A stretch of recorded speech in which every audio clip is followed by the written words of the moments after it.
Hello, friends, and welcome to I Know I Belong When, an innovation, unbiased production where bold voices, curious stories, and authentic impact amplify, knowing you are invited, seen, heard, and needed.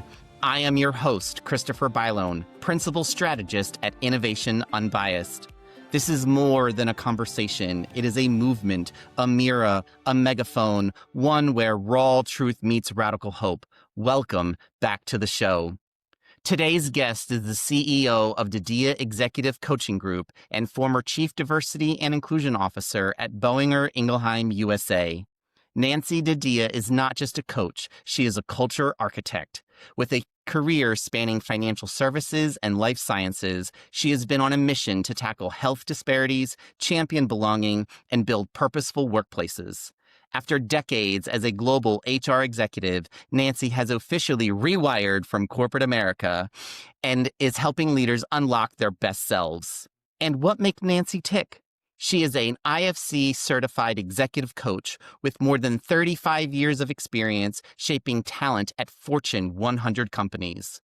A recognized DEI strategist, Nancy has designed award-winning inclusion frameworks and leadership pipelines that have become industry benchmarks.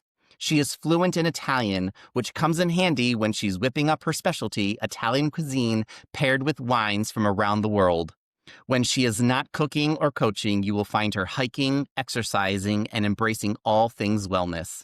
And fun fact, Nancy calls herself a foodie and wine pairer extraordinaire. And yes, she can tell you exact which Barolo goes with that ossobuco. We hope you have brought your appetite because Nancy is going to whip up a dish that is equal parts wisdom, wit, and wellness. Let us get cooking. Nancy, welcome to I Know I Belong When. Christopher, thank you. And I think we've set all the ingredients for an amazing dinner to move forward. I'm, first of all, so excited for you and to be a part of this inaugural event and to share with you things that you and I have talked about for years. So this is, for me, feeling so special, and I'm just honored and privileged to be your guest today. So thanks for having me. You're welcome, Nancy. And it is a pleasure for me as somebody who was an up-and-coming youngster in this thing called diversity, equity, and inclusion. You were so gracious when I was starting out my career to give me pointers and just be a mentor, sometimes from afar and sometimes up close and personal. So I have truly appreciated the relationship that we have had over these years. And so you were definitely on my short list to reach out to say, hey, I'm cooking up this great idea. Please come be part of it. And you had an enthusiastic yes. So I cannot extend enough gratitude to you. So enough with the pleasantries and boosting each of our egos. Let's get into this conversation. So you've said you've rewired from corporate America into coaching. So what circuit did you keep and what circuit did you deliberately rip out? Yes, what a great question. When I think about the amount of time I spent in corporate America, it's really, really a long time. When I say that, I'm reminded of that when I look at my Social Security years and my report that comes up, the number of years I've been working. So what came to mind was actually I look at career in terms of thirds. Like the first third of my career, I was in my Mm-hmm. 20s, right? The second third, 30s to 50s. And now I'm in my third third, right? So I'm completing the circle of life, if you will. And at this point, after seeing what I have seen for more than 40 years, Christopher, believe it or not, I recognize the value and the importance of some of the experiences that I've had and witnessed.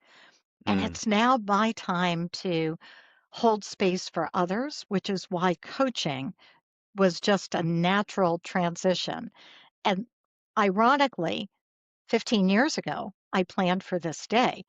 I know, like Mm. you're a planner, you plan things out, right? I also planned my retirement from corporate 15 years ago when I turned 50. I Mm. said I want to retire by the time I'm 60. Well, the world went upside down, the pandemic happened, and I had to postpone some of my plans, but nonetheless, the plans came through maybe a year or 2 later than I expected, but I was able to recognize that it was time for me to leave that space because Hmm.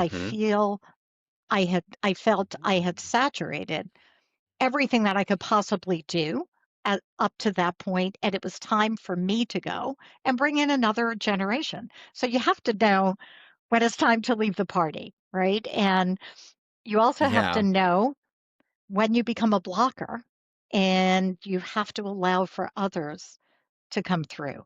And I think that's an Oh, important to go ahead. Yeah. What were you going no, to I say? was gonna say, I wish some of our corporate leaders would and government leaders would heed this message. So if you're listening, folks, right? I love you all, elders. You are very important to me, but it's also sometimes time to know. As a leader, you need to know when it's time to say, you know what, my time at the podium is done, and I need to give the space for others to lead and give that next generation the opportunity to plant their mark on the world. Absolutely. And that to me is the true sign of a leader is knowing when to step aside. And in most cases, I have spent a lot of my time these past 2, 3 years full-time coaching and doing strategic advisory as you know, for C-suite and global executives. What I find fascinating is the different archetypes of leaders, right? Ones that, I mean, I'm not naming all of them, but ones that think they need to be the smartest people in the room, others that think they're smart and they invite ideas in, but they still do what they want to do. And then there are the catalyst leaders, the ones that I believe really invite people and create that sense of belonging, and invite ideas in, but they're curious. It's much better to be a curious leader than a delegating leader. It's better to ask the what, the how questions Hmm. rather than the why questions, which tend to put teams on defensive. But what else could we do? How will we get there? Approaching a conversation or a team meeting in a way that instills participation and invites people in. Yeah, no, that's really important because I think it's about we have to make sure that we're inviting people into the space and making sure that they know that they are welcomed. Because sometimes they might not know that they are invited into a particular space, and we have to actively engage them to bring them in. Okay, so keeping this conversation, trying to move it as a organically as possible forward. We on this podcast, we say names. And names are really important to get us to understand that it's the foundation of belonging. So, whose name do you carry into every room you lead? And what piece of wisdom still calibrates your compass as you march forward? I thought about this, Christopher, when I was just reviewing how I wanted to approach belonging, in this conversation today. And I couldn't come up with one name because it's very situational for me, in terms Mm, of how I arrive into a certain experience. So the names that stand out for me in terms of world renowned: Martin Luther King Jr., Maya Angelou, some other coach, well-known coach friends, Martha Beck, Brené Brown. These coaches to me, or social scientists, are really the anchors for reminding me of why I do this work and mm, why, as I would say that in the past 5 years, it has felt more like work, than ever before. I mean, in the early days, and I'm going back to the 90s, those are the early days, it was work, but people were brought into the notion of diversity, right? And then inclusion came along, and then engagement, and then belonging, and then equity, and all of that, right? Now we have the return of Jedi, justice, equity. But when I think about names, and people that inspire me, I mean, of course, on the political spectrum, you can argue that Martin Luther King Jr. is political or, political figure, but Michelle Obama, Barack Obama, these are all people, Hillary Clinton, that I admire how they navigated through adversity, how they navigated Mm, through pushback, how they dealt with demeaning, demoralizing experiences. Martin Luther King Jr. going into, getting arrested, his whole notion around peaceful protesting. Things like that are people that remind me of my why. mm. So those are, a couple of names, which is why I couldn't really isolate one name. And then, of course, there are sports figures. So You're um, right. I just have a cadre. Well, hey, that's a good problem to have, right? When we're Yeah, thinking about the people that we look to that inspire us to understand our why, that's really important. So thank you for sharing that. And hopefully some of those people are tuning in to hear your gratitude towards them. That would be awesome. I hope so. So yeah, yeah, me too. That would definitely be some name dropping. Yes. Alrighty. So I want us to bring us to the point of the conversation talking about your own moment of belonging. Mm. So take us to the scene, take us to the table. What was the first time that you thought, I belong here? What was the smell? What was the taste? What was happening around you in that moment? You know that feeling? I don't mean to make this alcohol driven because I respect sober. I'm more sober these days than I ever have been in my life for health and wellness reasons, right? But I think I would liken it to a pop of the cork of a champagne or a fine bottle Mm, of wine. That moment of truth, right? That ignition of I've arrived, I've been heard. And for me, it was many years ago in a town hall in a major financial services institution, Midtown Manhattan. Picture it, right? There was a chairman's town hall. It was before we called them town halls. We used to call them all hands or mm, all hands meetings. And I remember standing up to ask the CEO the question of whether the bank was going to introduce same sex domestic partner coverage. And my legs mm. were trembling. I had to stand up. Someone ran over with a microphone. You know that scene, right? Yes. And I asked the chairman, and what do you think the chairman did? He looked at the head of HR.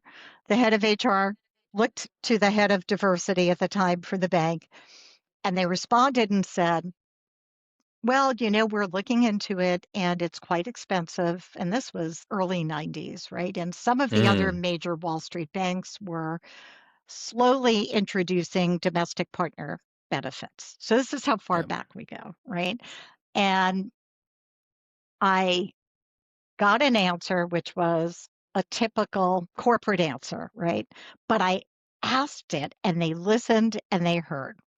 Fast forward, I go back to my desk and my email box is flooded with emails from colleagues around the world saying, you asked the question that we've all been wanting to ask and you did it. And the next thing I know, my phone rings. This is when we had desk phones.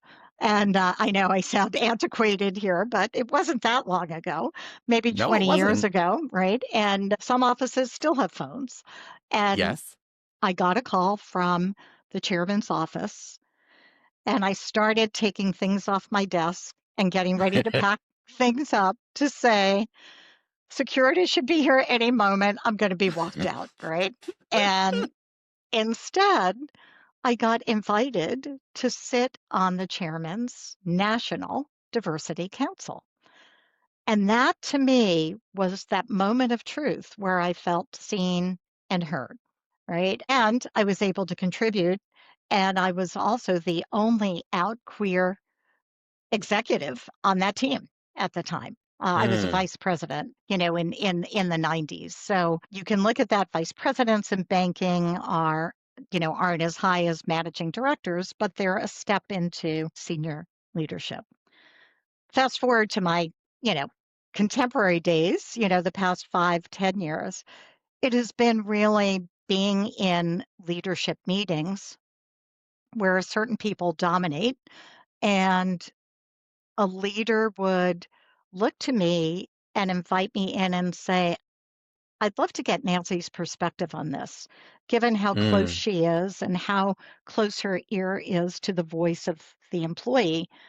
And just that gesture alone, as you had said in the opening, being invited in to contribute made me feel like I belong.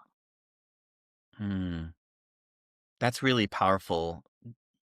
I think about the times when I've stood up and asked the question, even in my roles as head of DEI or head of belonging, planting questions with employee resource group leaders because I know I shouldn't be the one asking the question, Right. but making sure the question gets asked, Mhm. and saying, "Look, I got your back. Like, just know, like, you'll be okay." But ask the hard question. I think it's really powerful to people to have that psychological safety, knowing that it may feel uncomfortable to ask those hard questions, but you need to.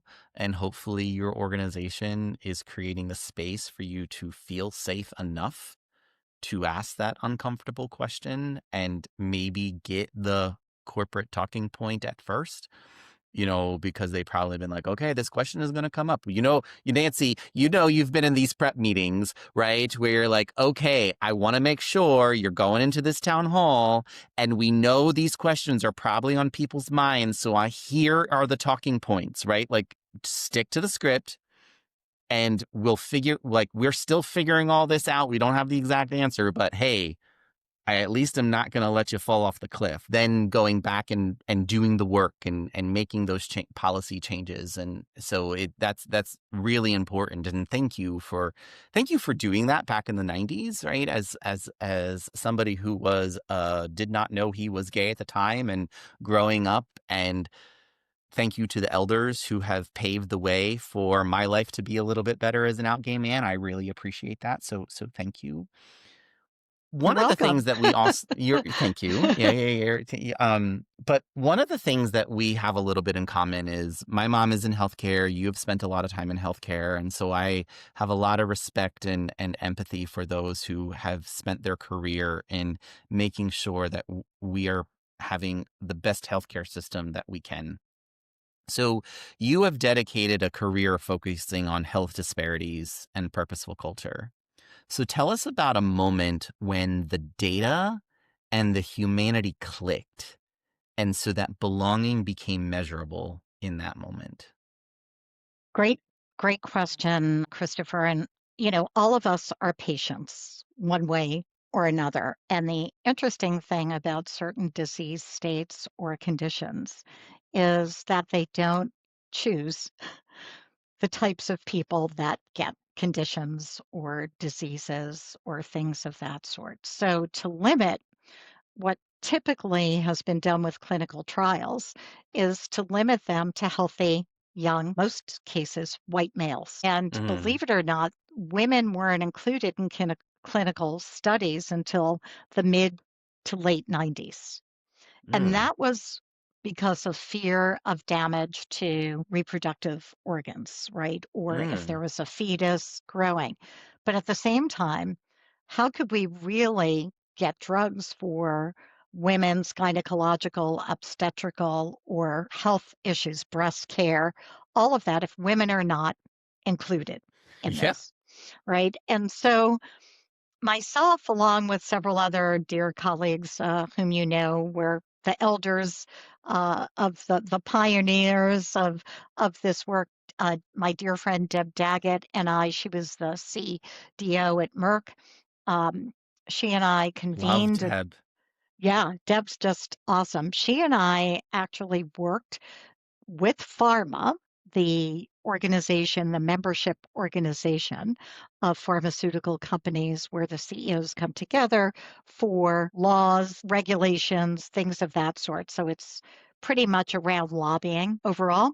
But I think what was most important is to recognize the need for hearing the patient's voice and that Mm, recognizing in certain conditions that the patient doesn't have one persona. The patient comes in different sizes and different age groups, and most indications don't come initially for elder Mm, ages or pediatric. So typically the indications come for, I would say, 20 to 50, 60 years old. But when do most people get sick? After their 70s is when you see right. the highest increase in conditions creeping up, right? Our bodies change, all of that. So there was a, so it wasn't just people of color, but it was also addressing that we know there's a higher disease prevalence in groups, certain gender, uh, certain genders, certain ethnic groups. I mean, let's face it, women don't get prostate cancer, but Right. men get breast cancer, right? So Yes. this is interesting when you think about it. So how many men are in breast cancer studies to help understand how to treat men with Mm, breast cancer? So it wasn't so much around marginalized. It was more around groups not appropriately being represented, uh, also not being included. And then we dealt with the social determinants of health, which are the social aspects that preclude people from contributing because of proximity, because of childcare, elder care, whatever those issues were. And our role as CDOs was to shine the light to the CEO, to the chief medical officers, to the clinical people that were designing and co-creating those trials to ensure that their reach was much more inclusive. And we succeeded. You know, I can't say it's perfect, but we got there. And then we started to move forward around trans inclusion, especially those transitioning under hormone treatment and including them in certain studies, specifically around hormonal induced cancers, which, as you very well know, growing up in a medical family, could be endocrine system, right? Your central nervous system. It could also be your cardiovascular, cardiometabolic overall. So ensuring that we had a representation of people in our populations that were prone or had a higher disease prevalence. So that's what I did. So it was actually bringing much more recognition to mm. this as a topic and not just running a classic clinical trial. Yeah. Well, thank you for advocating for those who are not at the table. What was coming to mind for me as you were talking about this is, a lot of times, even in a meeting, we look around the table and we go, is everybody here who needs to be here? And everybody shakes their head, yes. But when we flip the script and we say, and we ask the question, who's missing from the conversation? Then we start to realize who's not represented. And for me, it was you all were asking or making the observation of there are people missing from your trials that need to be included so you make sure that these medications, these treatments are going to be inclusive of these individuals so that when they do take the medicine or apply the treatment, it's actually going to work for them and not miss something, right? Because maybe some contraindication that you didn't think about. I mean, being a cancer survivor, I very much know about, how do we make sure that these medications and these treatments are going to work? And so, thank you for advocating and making sure that it was fully inclusive or as inclusive as it could be at the time and still is today, right? We still have a long way to go, but I do appreciate that. So, changing a little bit of direction. So, we've talked about how we create cultures of belonging in your own moment of belonging, but I told everybody that we would also talk about the bad stuff too. Yeah. And so, we got to talk about a moment of non belonging. So, describe a time when you realized this room was not built with me in mind. And what was your graceful disruption? Well, being a queer leader, right? And in some ways, having to dress an overly feminine part was very uncomfortable for me. So being in a room with women wearing 6-inch heels short dresses, and I have nothing against that.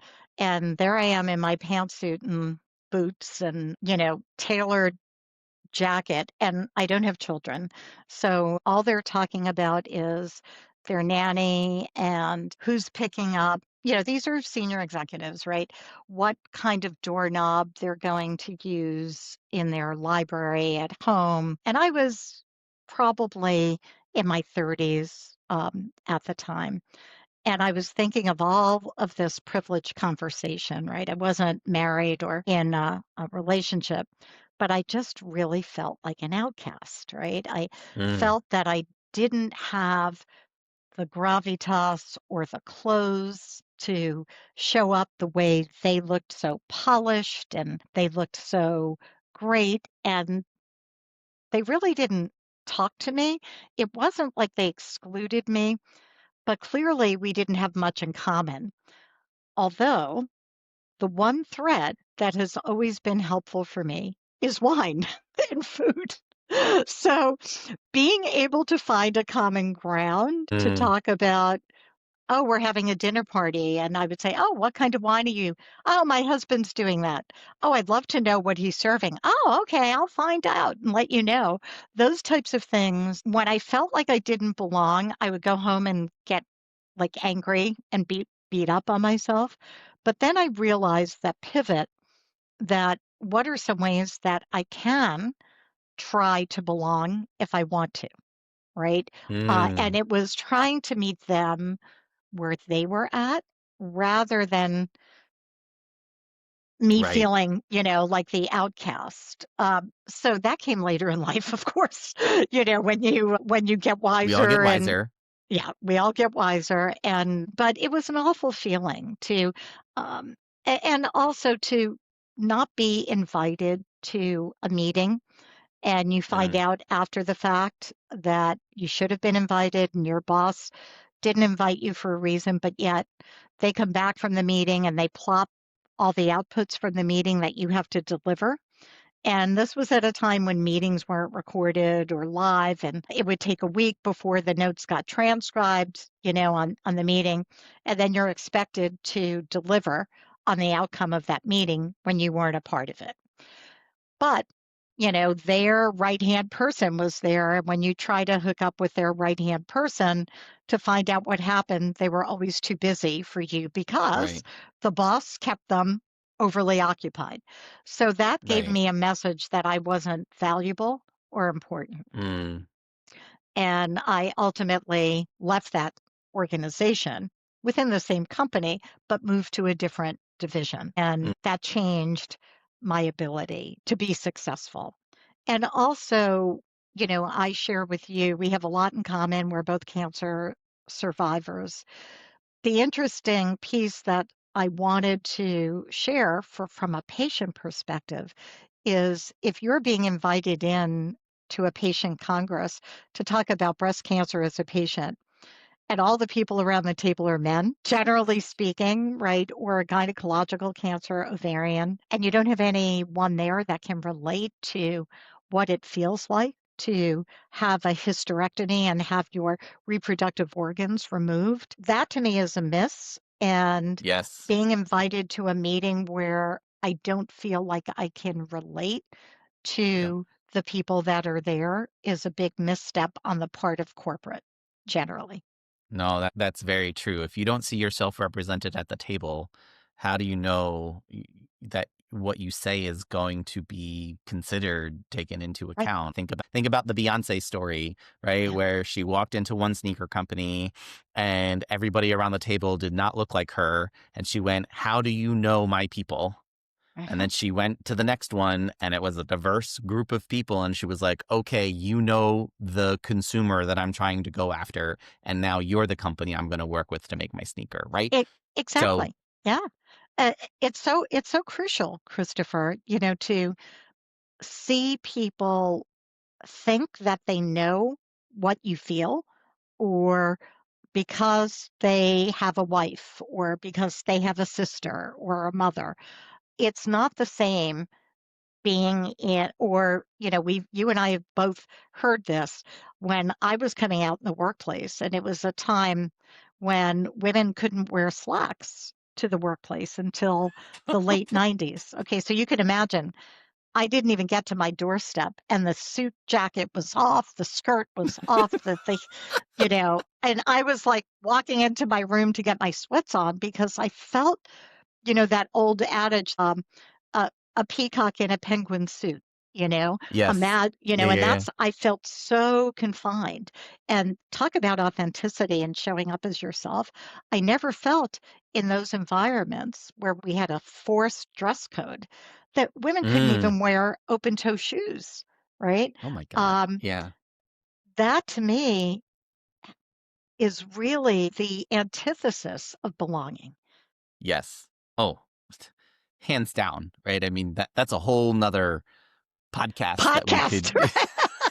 Exactly. uh, I'll come um, back when you're ready next year for yeah, that yeah, one. yeah, yeah. We could talk about that. Okay, so let's bring this back to more of a positive Yeah. part of our conversation. So I want to dive into the chef side of Nancy. Oh. So give us your menu for a Mm. healthy culture. One starter, a quick win. One Okay. main, a system change. And one pairing, a behavior and metric that makes it stick. So what's the quick Ah, win? What's the system change? And what is the behavior and metric that makes it stick? wow. So we have an a la carte menu, right? And the a la carte menu really varies by industry to some extent Yes. and organization. So a quick win, and you'll probably hear this when we get to the our closing in a few minutes, is really establishing a listening culture. And what I mean by Mm, that is listening to understand, to be changed by what you've heard, not listening to respond. So the quick win is listen to understand. The system change is recognizing that you bring your allies and supporters along with you and don't focus on the detractors or the naysayers, but focus on the positive people, which is your main course to bring with you. And then the behavioral change or the dessert that we're looking at, it's called sustainability. So keep at it. Keep at the quick wins and the system change. So it's sort of a loop. After the dessert, you come back the next day for another meal, right? So yes. it's not just one meal. It's really recognizing that this meal fits every dietary Yes. restraints, right? It becomes Absolutely. this is everyone, right? Yes. Yes. Everyone is eligible to follow this menu. Yeah. No, And it's a it's so choice. true. It's a It is a choice, choice. Christopher. Yeah, It is a choice. I mean, we have to make a choice every day to be an inclusive individual, that's right. right? It is very much a choice.